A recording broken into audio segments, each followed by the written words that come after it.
السلام عليكم ورحمة الله وبركاته. إن الحمد لله نحمده ونستعينه ونستغفره ونعوذ بالله من شرور أنفسنا ومن سيئات أعمالنا. من يهده الله فلا مضل له ومن يضلل فلا هادي له، وأشهد أن لا إله إلا الله وحده لا شريك له، وأشهد أن محمدًا عبده ورسوله. يا أيها الذين آمنوا اتقوا الله حق تقاته ولا تموتن إلا وأنتم مسلمون. يا أيها الناس اتقوا ربكم الذي خلقكم من نفس واحدة وخلق منها زوجها وبث منهما رجالا كثيرا ونساء، واتقوا الله الذي تساءلون به والأرحام إن الله كان عليكم رقيبا.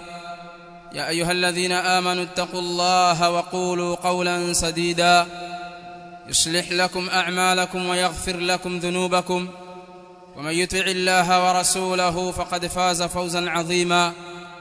أما بعد، فإن أصدق الحديث كتاب الله، وخير الهدي هدي محمد صلى الله عليه وسلم، وشر الأمور محدثاتها، فإن كل محدثة بدعة، وكل بدعة ضلالة، وكل ضلالة في النار.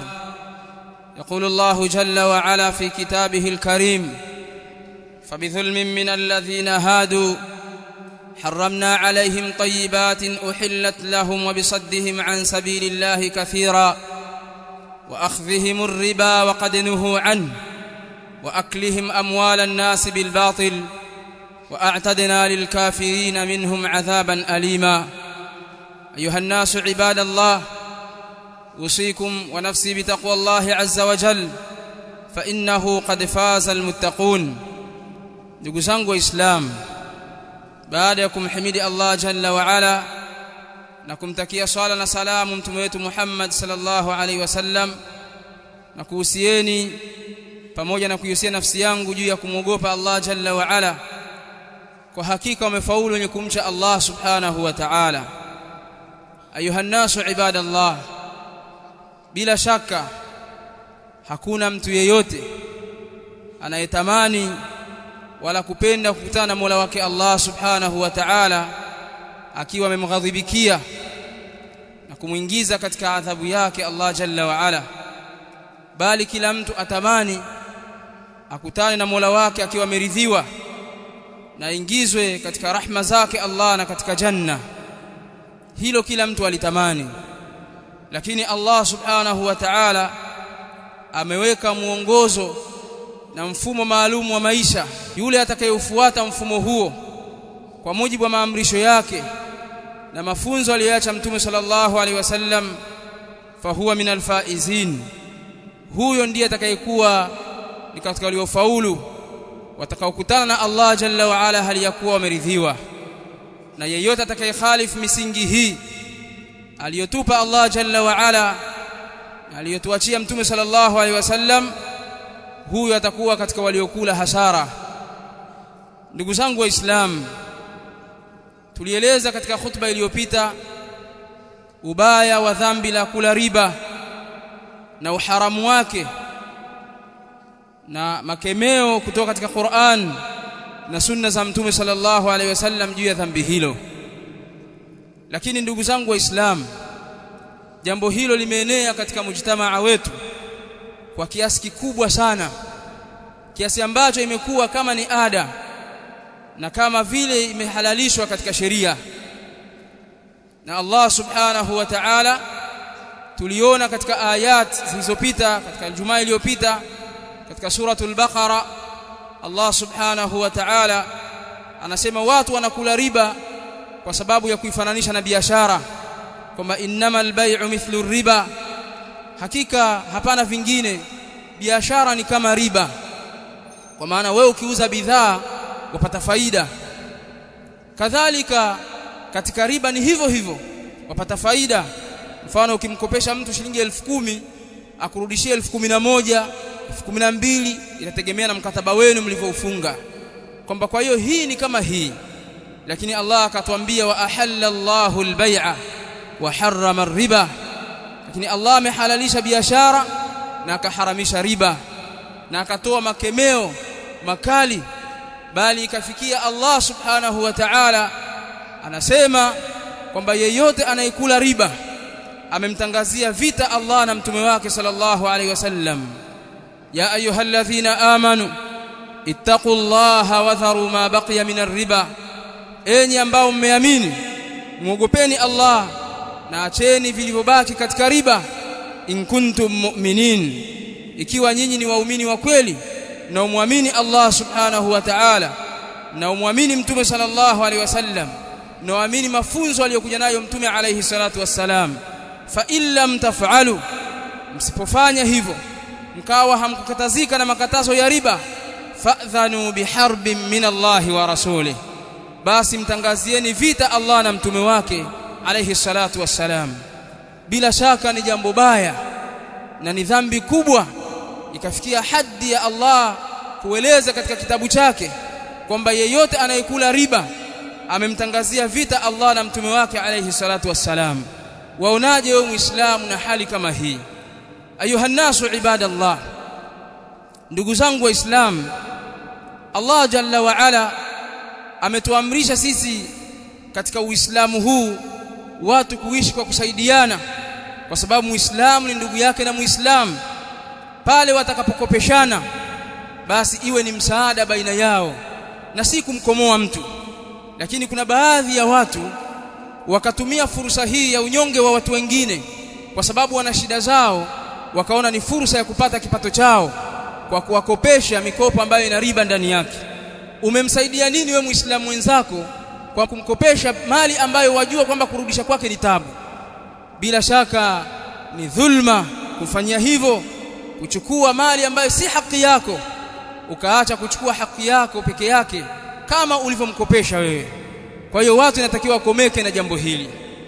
Ndugu zangu waislamu, dhambi la riba halikuharamishwa katika zama za Mtume Muhammad sallallahu alaihi wasallam peke yake, bali lilikuwa ni haramu hata zama zilizopita, na hilo amelieleza Allah jalla wa ala katika aya nilizosoma baada ya utangulizi.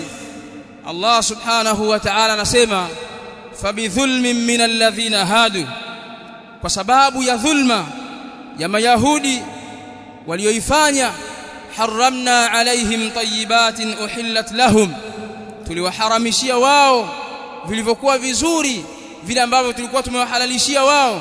Wa bisaddihim an sabilillahi kathira, na kwa sababu ya kuzuia kwao watu na njia ya Allah subhanahu wa ta'ala kwa wingi, au kuwazuia watu katika njia ya Allah subhanahu wa ta'ala sana.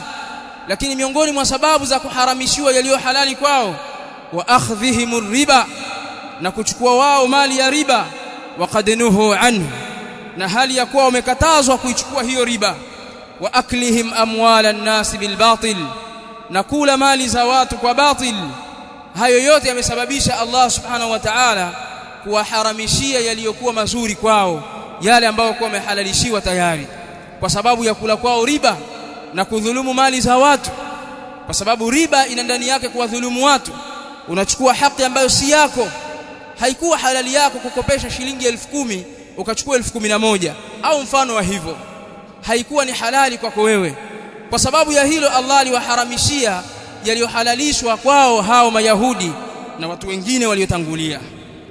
Al-Imam an-Nawawi rahimahullahu ta'ala katika sharhi yake alipokuwa akisherehesha Sahih Muslim, katika kitabu chake Kitabul Musaqat, katika sharhi ya Imam an-Nawawi rahimahullahu ta'ala akisherehesha Sahih Muslim, anasema rahimahullahu ta'ala, ajma'a al-muslimun, wamekubaliana waislamu wote, ala tahrimi riba, juu ya uharamu wa riba, wa annahu min al-kaba'ir, na kwamba dhambi la riba ni katika madhambi makubwa. Wa qad nuqila an jama'atin min al-ulama, na kwa hakika imenukuliwa kutoka katika kundi la wanawachuoni, annahu kana muharraman fi jami'i ash-shara'i', kwamba hiyo riba ilikuwa ni haramu katika sheria zote zilizotangulia. Kwa hiyo tokea kale riba ilikuwa ni haramu kutokana na ubaya wake na mafsada yanayopatikana katika jambo hili. Tulieleza katika khutba iliyopita kwamba wewe tazama, wala riba kila ambaye ashaikula riba anajua madhara yake, na kila anayekula riba anajua madhara yake. Kuna watu wanakimbia miji yao kwa sababu ya riba. Atakuwa marejesho kila siku, ahangaika huku na kule, apita kila nyumba kwa ajili ya kuomba kupata marejesho, akauza vitu vyake vya thamani vyote kwa sababu ya kufanya marejesho. Allah anampa iflas, lakini watu hawakomi.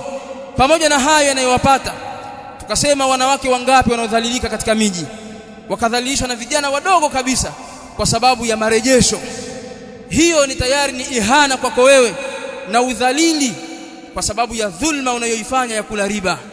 Lakini tukaeleza hadithi ya Jabir radhiyallahu anhu inda Muslim, Mtume sallallahu alaihi wasallam aliposema la'ana Allahu akila riba, amemlaani Allah mla riba,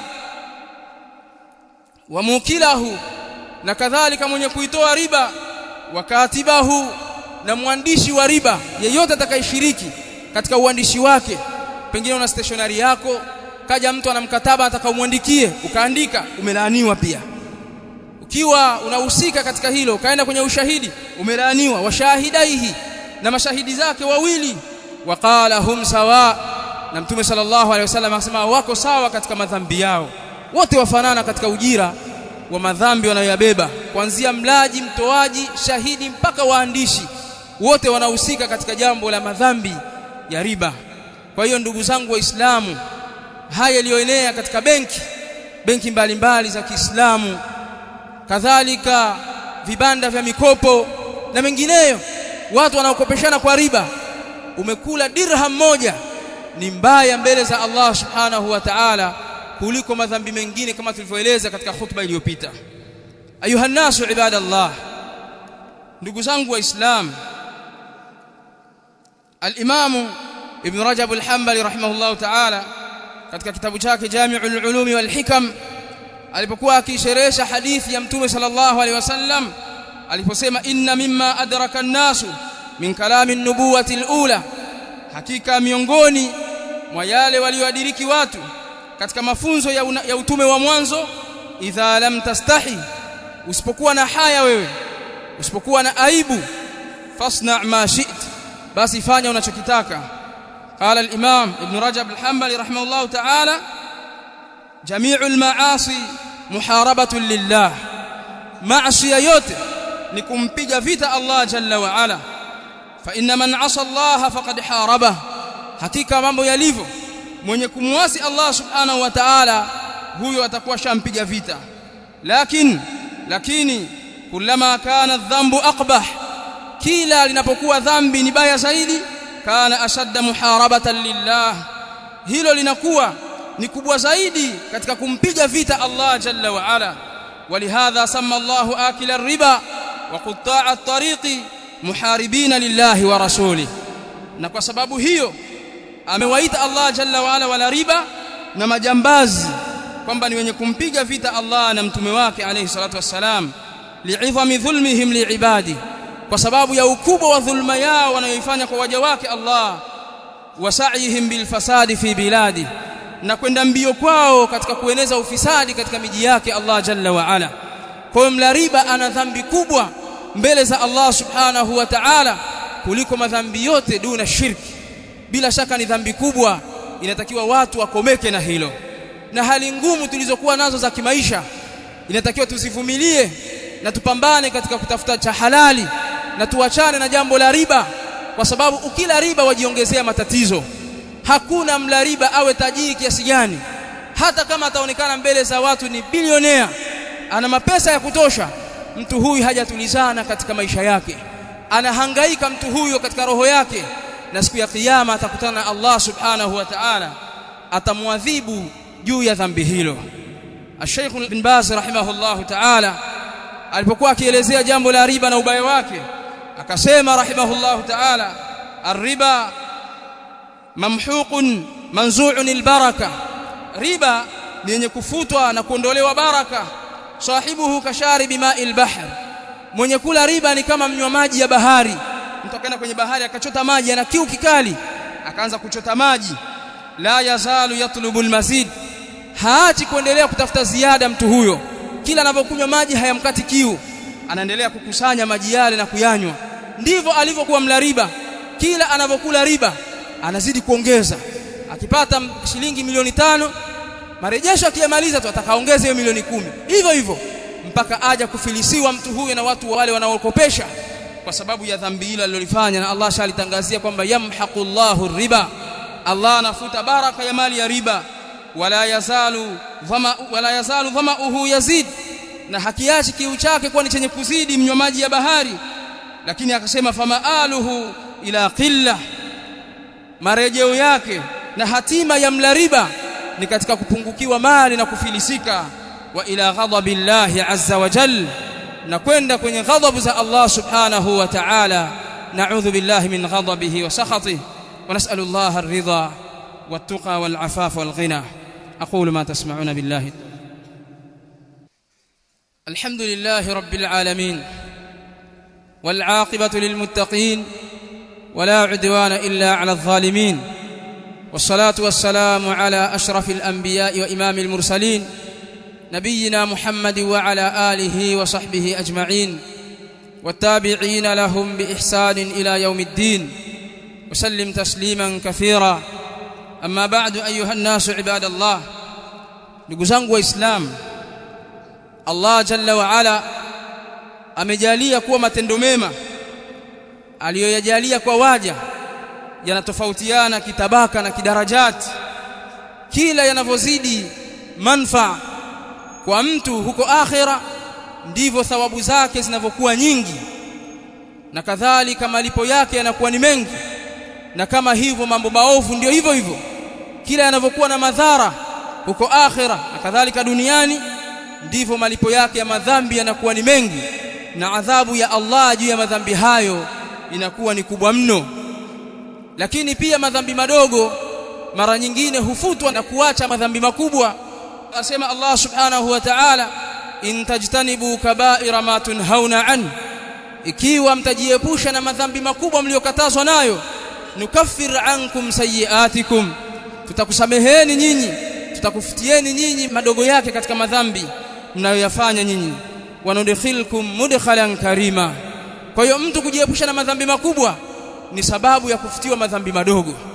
Lakini ukiingia katika madhambi makubwa kama dhambi la riba, ufahamu kwamba umeingia katika janga baya, na ukifanalo jambo hilo huenda una adhabu kali mbele za Allah subhanahu wa ta'ala.